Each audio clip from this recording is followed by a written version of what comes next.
So the movements at South Africa's borders have increased as the country prepares for what is expected to be a final surge in border movements during the holiday season, with many travellers returning to work and schools set to reopen next week. The Border Management Authority is recording high volumes of movements across the 71 ports of entry in the country. Let's now get an update on the border control with the Border Management Authority's Commissioner, Dr. Michael Masiapato. Dr. Masiapato, very good morning to you. Thank you so much for making time for us this morning. Tell us about what you are observing this morning and the expectation over the weekend. Yeah, no, thank you very much, Aldrin, and we appreciate the opportunity as the Border Management Authority. Yes, indeed, Aldrin, we are now in the middle of the return leg of the implementation of our plan. You will remember that we dealt with the exit leg from the 10th of December until the 31st of December, and then we started this return leg from the 1st of January. We are going to wrap it up on the 15th of Jan, which is next week. And of course, up to this point, we can indicate that everything is going according to plan, Aldrin. We have been able to manage the numbers that had been coming through to our ports in this particular return leg. The highest peak that we saw up to this point was on Sunday, and that has been the trend throughout all of our ports, whether they are land, whether they are sea, or even air, as it were. So on that basis, we can say that everything is going according to plan. And of course, even the problematic Libombo, as it were, at least in the past week or so, we have actually managed to see stability, and therefore we have been able to manage the movement of people and cargo there up to this point. And of course, everything up to this point, we are really very much happy that it is according to plan. And of course, we are expecting that the last leg in terms of the apex of the return is going to be tomorrow, Saturday, together with on Sunday, as the schools are reopening next week, and most of the people will start returning to work. Yeah, and speaking about the Libombo border post, we've seen some of the developments happening yesterday with the return of the opposition leader, Venancio Mondlane. Are there any conversations that are still taking place between the South African authorities as well as the Mozambican counterparts and monitoring of that border? Yeah, so firstly, Aldrin, from a border management point of view, we are always in contact with our colleagues just on the Rasen Garcia side, the Port Management Committee on the Rasen Garcia side, together with the Port Management Committee on the Libombo side, which is the side of South Africa on the port, as it were, are always in constant communication. They always update us in terms of the developments that are happening on the Mozambican side, and on that basis, we continue to process as they continue to indicate that the environment is stable. And of course, at a point where they can tell us that the insecurity kicks in, we are then able to slow down in terms of processing. You will remember, Aldrin, that we do not close the port as closure per se. What we do, we just hold operation based on the security issues. You're very much right, Aldrin. The leader of the opposition, Venancio Mondlane, returned yesterday, and we are looking at that situation very closely. And of course, up to this point, even overnight, there hasn't been any problems on the corridor, and on that basis, we continue to do the work. In terms of the conversations between the governments, I suppose there are those conversations. You will remember, Aldrin, that the president had sent the special envoy there, and I suppose also SADC is having the conversation that side.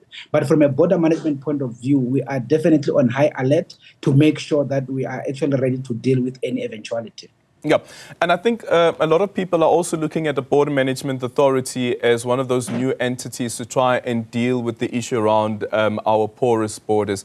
What would you say, since the start of the Border Management Authority, or bringing the Border Management Authority becoming operational, has been some of the major concerns, and especially with this particular past festive season, or the festive season that we are coming out with, considering the number of arrests that have also been taking place?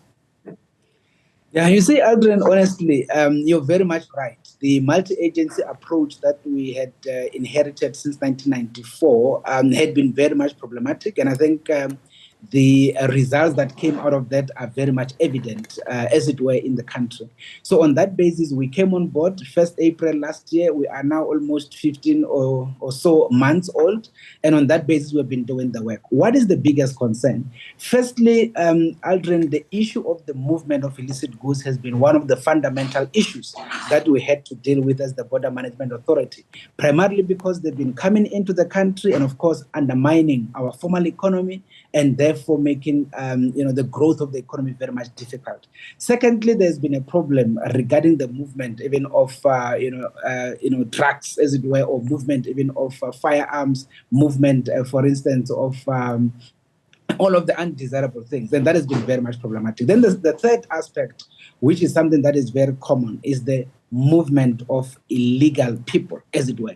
And I think that is one of the most fundamental one, because people were literally just walking into the country. And therefore, as we then came onto the ground, we had to make sure that we start doing things differently. I think you will be aware during this festive period, Aldrin, that we borrowed around drones from the Department of Agriculture. We have deployed them in our 5 top commercial land ports: Beitbridge, Libombo, Maseru Bridge, Oshuk, as well as Kofontein. So with that deployment of the drones, we have started to, they've started to assist us as a hindrance in terms of people not necessarily walking into the country illegally. A lot of interceptions have unfolded, and I think you will see when we start unveiling our official figures in terms of what we've been able to do the interceptions. Just in the last 24 hours, the colleagues just reported to me that around 470 people had been intercepted trying to get into the country illegally, and most of that through the assistance of the drones. Most of that through the assistance of the drones. But as we see, just with the story that we're showing now on the side of our screens there, a trafficking syndicate busted in Johannesburg. 3 suspects arrested for human trafficking after authorities rescued 26 Ethiopians in Sandringham, which means that we still have a major problem when it comes to dealing with this issue of people coming into the country undocumented. But also the other part is that sometimes they become victims of human trafficking. You see, Aldrin, this is a very fundamental issue. And by the way, this issue has something to do with national security. It's a very serious matter. But I listened to the story as it was breaking with yourself. But the difficulty of it as we speak now, you will remember the efforts that we have made, especially at OR Tambo International Airport, to definitely deal with the issue of the movement of people who are coming through mainly with fraudulent documents, and mainly Somalians, mainly Bangladeshis, mainly Pakistanis. And on that basis, we've been able to start mitigating those. You will remember that we also saw a trend where they no longer wanted to come to South Africa directly via OR Tambo, but they wanted to go to our neighboring countries so that from there they can be able to use our land ports.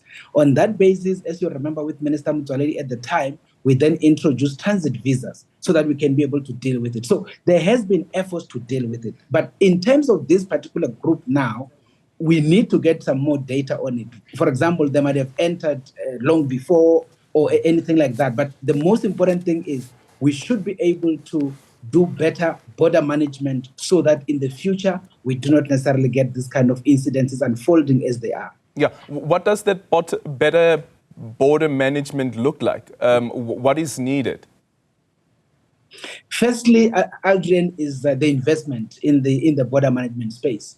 And by the way, first thing that we have done as a country, which is very much applauded per se, is the integration of the various functions into a border management authority with a single command and control. So that is the first step from a structure point of view. Then the second aspect to that is the ability to start procuring technology to be able to be used in as far as border management is concerned. And we have demonstrated that by borrowing these particular drones. But ultimately, we need to then have the drones that are BMA-based drones that we must be able to deploy in this instance. Thirdly, we should be able to also look at procuring sensors, for example, in terms of our land ports, as it were, so that we can be able to make sure that we are able to pick up illegal movement across our vulnerable segments, especially on the borderline.